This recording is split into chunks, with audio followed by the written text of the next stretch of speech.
بونسوارك. بونسوار، اهلا وسهلا. تفضل. نحن بنهنيكم على الافتتاحيه للمطعم خصوصا بليله راس السنه. مطعم ولا اروع.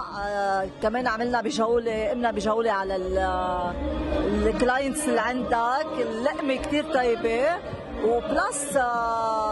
بدي اسالك سؤال بظل هيدا الوضع، كيف اجتك الجرأة انك تفتتح مطعم بوضع سيء بلبنان؟ يعني ان شاء الله الايام الجديدة تكون افضل. اول شيء اهلا وسهلا فيكم، نورتوني. ثاني شيء نحن اللبنانية بنحب نتحدى، بنحب انه نحن اللبنانية موجودين ومنا نعيش، بنحب الحياة. المطعم هيدا بهذه الظروف الصعبة، انا قصدت افتح بهالظروف الصعبة كرمال كل الناس تنبسط، ونحن عنا ثقافة الحياة، عنا ثقافة هيك الفرح والسعادة. ما بنحب الحروب، بدنا نعيش كلنا سوا بإيد وحدة. وإن شاء الله يكون هالمطعم مكان صغير بلبنان هيك بيضوي على الكل وبيستقبل كل الناس من كل الأطياف. وأهلا وسهلا فيكم. لفتني ميزة عود، يعني اسمه كتير مميز. الميزة بتضم شو بتضم؟ يعني ميزة نسبة للميزة اللبنانية اللي كل الناس بتعرفها، ميزة لبنانية. قصدت أنا تكون ميزة لأنه ميزة لبنانية يعني، وأطيب ميزة عنا يعني. ما بعرف شفتوا حضرتكم. نعم.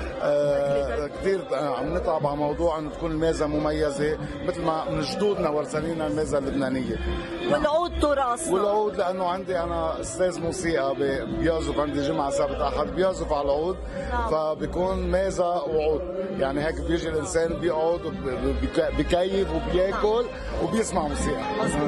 بروجرامات عندك؟ بروجرام جمعة سبت أحد؟ عندنا جمعة سبت بالليل وأحد بالنهار. نعم. أي رقم بيتواصلوا معك؟ أي حدا بحب يتواصلوا على الرقم 70662242. وأهلا وسهلا فيكم وناطركم كلكم. أهلا وسهلا. متمنى لك دائما التوفيق، وإن شاء الله لقدام مزيد من النجاحات، وتفتحوا فروع على الميزة عود بكل لبنان، وينعاد عليك بالصحة والعافية. ثانك يو. ميرسي، ينعاد عليك. وانت نورتيني كمان ست سحر. اهلا وسهلا فيكم. اهلا وسهلا. ميرسي. شكرا. شكرا.